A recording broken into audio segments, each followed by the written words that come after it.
I've gotten a lot of new information today about the Guild Wars 2 new expansion coming out next week. How the first maps are, how the new meta is actually not a meta, but instead a huge world boss.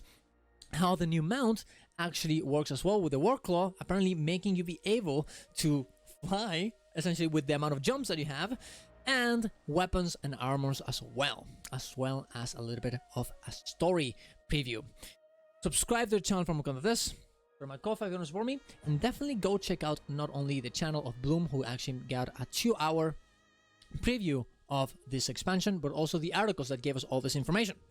So, first, I want to talk about a little bit about the story. I saw Bloom with his video talking about how there's apparently a lot of interesting stuff about it because the story is pretty chilled down. You know, in Soto, we seem to be going for, hey, the world is ending, we need to save it. And here is more like, hey, the Kodans live here, and it's actually pretty nice, and we can help them in their daily lives. We're also gonna be fighting, apparently, as well, the different titans as well.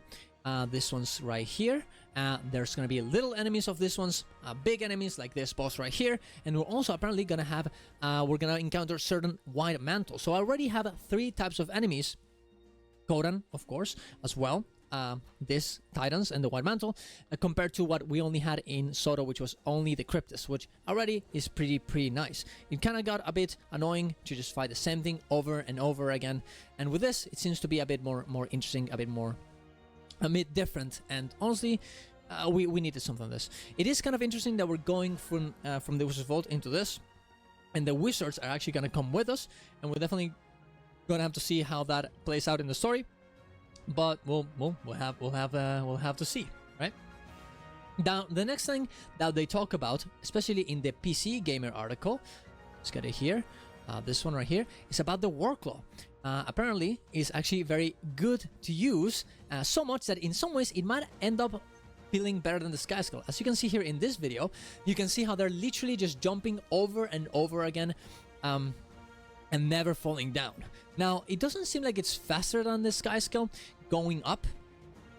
Maybe going forward, and it definitely doesn't seem like it's faster going up than the Springer, for example, but it seems like it's something that is very interesting. Now, in this video, they actually have the Mount Endurance Booster and other boosts, of course, like the the Vigor that, boost that they used right there to keep going, but it seems like you can just go over and over and over again.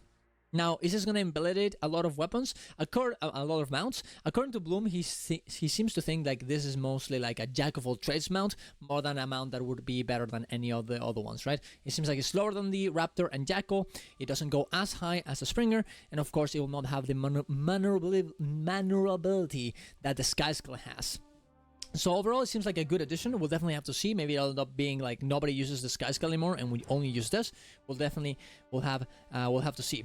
Also, in the new PC, in the new German article here, they talked about something very interesting, which is hearts. Here we go. Here it is. There are gonna be repeatable hearts with new mechanics, and apparently, the more often you do them, the more worthwhile they are. So there seems to have some sort of a scaling system to it.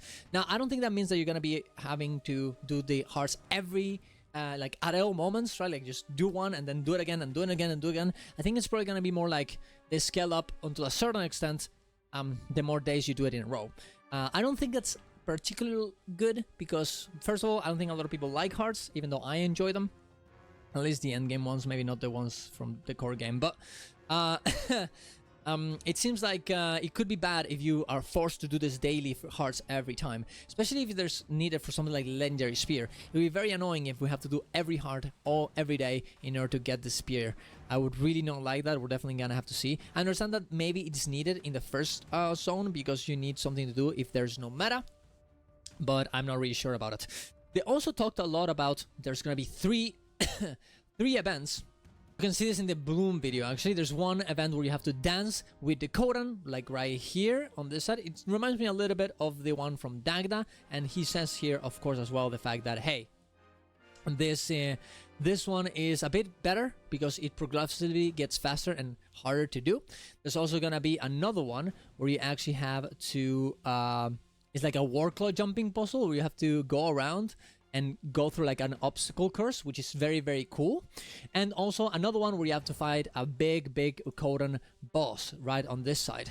And it seems to me like this is just, hey, this is just Growth Valley again, right? You have multiple events that happen hopefully at certain times, so people can just go every time that these events happen, come in here, do them, and then go out, right? It might be the other way around, where you end up having to stay here the entire map and see when the events happen. I would not like that personally. I would rather have it timed, so you can actually come, for example, meta train, you're doing a lot of metas, and then hey, the Warclaw obstacle is gonna happen, and then you just go, right? It would be ideal if that's the way it works. We'll definitely have to see. And of course also it's gonna have to be rewarding. We're gonna have to get something like the Growth Valley keys that are worth a few gold.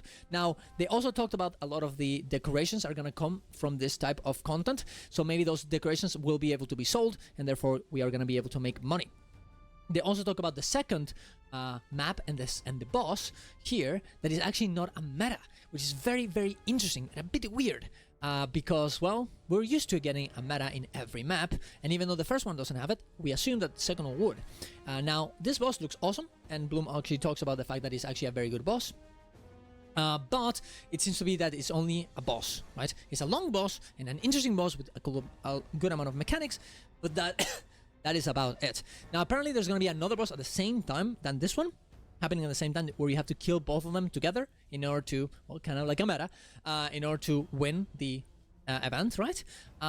So that's going to be definitely going to be interesting. Actually, you can see it on the bottom here. There's another skull on the other side, so I'm guessing that that's what it's going to be, right? You're going to end up having to kill both of them. I hope that they're two different bosses, and I know a lot of people are kind of complaining about this because they're saying, well, what is the point? We are already not getting one meta in one side in the first map, and we're not gonna get another meta here. But honestly, the metas that we've gotten lately, they're not been the best. So honestly, getting a good boss that everybody enjoys and actually can have fun with, instead of just a long meta that nobody enjoys, seems to be better. Now ideally you would have both, but sometimes it's okay to try something new, and we'll definitely have to see how this one works. I don't think the next map will not have a meta. We're probably gonna have a meta there, and hopefully it's very, very good, but we'll definitely have to see what happens, right? We'll definitely have to see what happens. Now, also, cool thing that the German article shows and talks about is the fact that the new boss has a new green mechanic, and you can see right there on this side, you can see that there's it tells you how many people the green requires, and of course it only needs 3 people. So it doesn't really show whether you're actually succeeding or not. It is actually kind of hard to tell on everyone here if they actually require if you actually have 3 people. So maybe there's gonna be some sort of other thing that shows you that, or maybe it doesn't show it, or maybe they'll change it. And of course I'm guessing that it requires at least 3 people, not only 3 people, because there probably are more people than 3 here. But we'll definitely have to see how it works. That being said, I think it's a good thing to have better clarity on how this type of mechanics works. In Soto, it wasn't really easy to tell, and it looks pretty nice. It looks pretty clear, and we're definitely gonna have to see if they have. There's also gonna be a new mechanic where you're gonna have to use your spears to break the bar of the boss and remove its armor. Apparently, it's actually very fun, and unlike the Sky Scale Fireball, because you end up having to move around with your Warclaw at the same time as you're trying to pull the armor out of it. So it ends up being like this carousel of like avoiding mechanics while you're trying to use the spear, which ends up being, it sounds pretty fun. We're definitely gonna have to see how it ends up working, if it's actually fun. But I'm glad that they're learning from the Sky Skull. Having mounts be a part of the metas or the bosses, I don't think it's a bad thing, as long as you do it correctly. Fira and Nofarak. Tindral in WoW did it very, very well. There's no reason why Guild Wars 2, the game with the best mounts, shouldn't be able to do it as well. And honestly, guys, let's be real. Octavine is just for little events, okay? Like, there's like no real pre-event to it. You just go in there, you kill the 4 bosses, quote unquote, and everybody loves it, right? Nobody's complaining. And this boss might actually have like an ending of where you get like a little chest or something like that. So it could be very good. It could also be very, very bad. We'll definitely have to see that. But I don't think it's a moment to be despair about the possibility of not having a meta but only having a WoW boss. It might actually be good for the future and not getting us another Eparch, another Inaneos, or another Amnitas, and another Skywatch. Now, what else did we get? There's also going to be an adventure on the first map as well, according to this one, according to this what's the word, in order to this article. There's gonna be a new adventure, kind of like the Sky Skull. Actually, I don't know if this is one, but yeah, I read it. I remember it existed, okay? I remember it being in the article. There's gonna be a new adventure like the Sky Skull for Warclaws when you have to shoot your spear. I don't think we're gonna have to like aim it. I think we're just gonna have to target it, and it's gonna be fine. But it seems like we're gonna get adventures from the first map, which is very interesting. I don't think these guys would able to, you know, access the things that we would get and we would be getting in the future just on release. So of course, an adventure being there is very telling that we're gonna get other ones, which is honestly pretty nice. It kind of sucked that in Soto we only got them at the end of the expansion, so this is actually very, very good, I think. There's also new rewards as well, which I think is very, very interesting. I was kind of scared that we're not gonna have anything to do until the actual expansion, and well, not the expansion, but the actual legendary spear comes out. But it seems like that is not gonna be the case. You can see a few of them. I don't know why this is. I'm gonna have to reload it. But there's a few of them here. Let me just show it. Yeah, there you go. You can see a few of the armor sets on this side. One here, one here, one here, and also a new beautiful spear, as you can see right there. And we know there's gonna be 4 sets. Wood, wood, War vs. World set, right? A set that you can only acquire from War vs. World, and this is the one that you can see right here on the right side. And there's some more pictures. I'm gonna try and get them from this website because it's not loading for some reason. And of course, all of them are gonna have light, medium, and heavy versions of them. Now, I heard some people complaining about the fact that these are actually the only ways that you're gonna be able to get them from War's World, but I don't think it's really that big of a deal. ANET has been, you know, working on War's World a lot, and they're really investing a lot of time into it and a lot of resources into it. So I think it's very good that they're actually doing this in the first place. You can see it right here. I don't think this light. Look, I'm just gonna say it, guys. These dice are not the best, so it's not the best showcase. It works. It looks way better in the other picture, and you can see it here. This is another version of the wood set. It looks very tribal. It looks very nice. Now they also have the polychromatic set, which you can see in the background there, or in this picture right here, with not good dice that you get by advancing housing, which is very, very interesting. There's actually not gonna be rewards for getting stuff for housing. Maybe if you get a certain amount of decorations, if you get the masteries to a certain point, who knows? But if you do, you're gonna be able to get this armor set, which honestly looks pretty cool.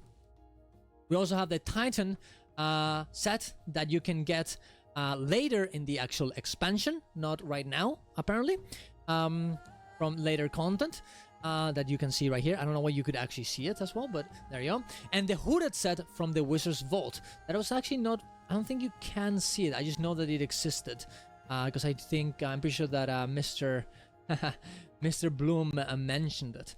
All the sets that he showed on his video looked pretty nice. You can see the wooded set, of course, right there. But it seems like there is a good amount of a good amount of sets, a good amount of things to go for before the legendary actually comes out as well. We're definitely gonna have to see how the gameplay loops ends up being, and it does scare me that everything is, you know, only around home set or only about the legendary sphere. We're gonna have to actually realize how that works. But that being said, that is essentially. Oh, we also are gonna get new 2 new weapon sets. Ornate weapon that apparently are gonna be like the burial weapons. I'm guessing this is gonna be the one that you can see right here on this side. You're gonna have to craft them by getting certain types of currencies. And a moon weapon set, according to the PC, no, not by the PC article, by the German article, is gonna be a set that that could go very well with the Astrolaria set. So some sort of like moon kind of big particle effect set. So we're definitely gonna have to see that and how that one works. We don't have anything to actually see that, I don't think. We'll have to see, but yeah, there you go. And there is, I think, that's essentially all the information we have gotten. And honestly, it looks pretty good. It seems like the expansion seems to be working out to be a pretty fun one. I'm very interested to see. The main thing that interests me, the way that these new maps are gonna work, and how the meta is gonna work, and how the events and the actual rewards are gonna work. And it's gonna be fun, because hey, you know, having only one war boss is cool and all if the war boss is fun, but if it isn't, It's kind of scary. And who knows, maybe this will actually change the way that the next expansions are actually developed, and how the next type of open world content will end up being. So tell me what you guys think. Tell me if you think it's bad. Tell me if you think it's good. And of course, see you guys around. Go to my Ko-Fi if you want to support me. Go, of course, to Bloom's YouTube to watch the whole video on everything he says, and all the footage as well. And yeah, there you go. That's, I guess, and also the articles, of course, in the description down below. Thank you very much for watching, guys. See you guys around. Love you all. Bye. Bye.